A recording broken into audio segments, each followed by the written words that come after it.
खैर अब इस चैप्टर के अगर हम एमसीक्यूज़ के ऊपर आते हैं तो वो भी रिलेटिवली अगेन मिक्स बैग है। कुछ आपके सीधा सीधा स्ट्रेट फॉरवर्ड हैं, कुछ थोड़े से हैं जिनके आप लोग को थोड़े से दिमाग लगाने पड़ेंगे। फॉर इंस्टेंस अगर वो पूछ रहा है कि रेक्टेंगुलर कोऑर्डिनेट सिस्टम को क्या कहते हैं, तो ये आप लोगों को वैसे पता होना चाहिए कि it is called the Cartesian system.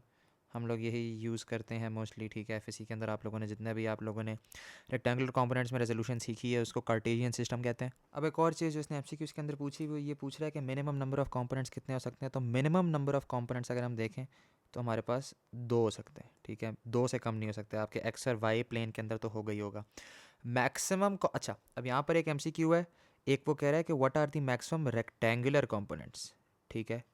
Rectangular components आपके पास मैक्सिमम 3 हो सकते हैं, ठीक है। क्यों? अगर आप उसके अंदर जेड एक्सेस भी ऐड करते हैं, ठीक है। आप एक्स वाई जेड एक्सेस में जाएंगे तब आपके पास रेक्टेंगुलर कंपोनेंट्स 3 हो सकते हैं।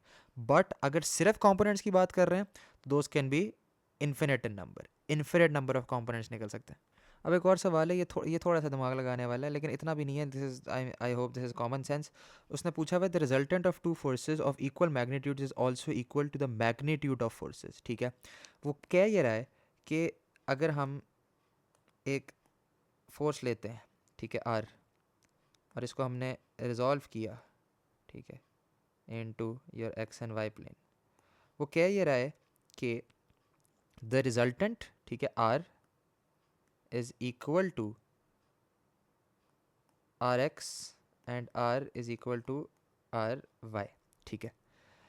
अब ये किस सूरत में पॉसिबल होता है? ये मैंने आपको फिर बोला था कि think of this as a triangle, ठीक है।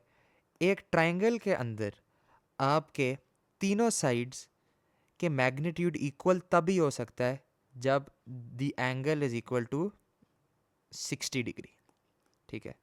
ये कैसी चीज़ है जो आप 5th 6th क्लास में पढ़ते हैं, ठीक है। तो अगर 60 डिग्री होगा तभी तीनों साइड्स के मैग्नीट्यूड सेम हो सकते हैं, because technically these are 3 sides to a triangle. बस ये राइट एंगल नहीं बनेगा, this will become an equilateral triangle, ठीक है। तो इसका answer is 60 degree. Angle, the angle between the two forces will be equal to, यहाँ पे जो थीटा है that will be equal to 60 degree. एक और MCQ, it is very straightforward लेकिन मुझे लगा कि ये आप लोगों को बताना ज़रूरी है। Torque is also known as angular acceleration. This is just a simple definition जो कि उसने एमसीक्यू में बोली हुई थी, जो कि I think you must know, क्योंकि अगेन सीधी सी चीज़ है, स्ट्रेट फॉरवर्ड है। एंगुलर एक्सेलरेशन कहते हैं इसको, बस आप लोगों ने ये दिमाग में रखनी है। इसी तरह अगर हम लोग इक्विलिब्रियम का अगर एमसीक्यू देख लें जल्दी से, तो यहाँ पर उसने हमें 3 डायग्राम्स दी हुई हैं 3 डिफरेंट रॉड्स की, ठीक है। एक आपकी ये रॉड है जिसके एंड्स के ऊपर आपकी फोर्सेस लगी हुई हैं, ठीक है, और एक सेंटर पे फोर्स लगी हुई है ऊपर की तरफ, ठीक है। दूसरी आपकी रॉड है, उसमें सिर्फ एंड्स के ऊपर फोर्सेज लगी हुई हैं। These forces are equal by the way, ये उसने क्वेश्चन के अंदर बताया हुआ है कि दीज आर इक्वल, ठीक है।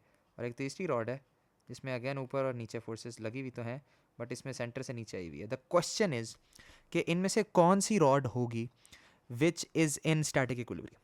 हमने स्टैटिक इक्विलिब्रियम के हमने कंडीशंस देखी थी। एक तो आपके net force should be equal to zero and net torque should be equal to zero. यहाँ पर हम सिर्फ टॉर्क को ही कंसिडर करेंगे बिकॉज रोटेटरी मोशन है, ठीक है।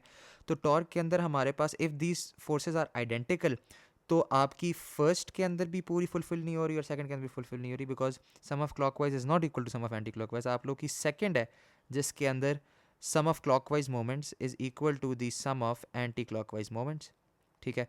सिंपल सा टॉपिक है, सिंपल से एमसीक्यूज हैं। आई होप आप लोग इस चीज़ को ग्रास्प कर लेंगे। बस आप लोगों को एक दो चीज़ें पता होनी चाहिए, डॉट प्रोडक्ट क्रॉस प्रोडक्ट के आप लोगों को पता होने चाहिए, डेफिनेशंस पता होने चाहिए, पैरेलल एंटी पैरेलल क्या होता है, आप लोग को इक्विलिब्रियम की कंडीशंस पता होनी चाहिए।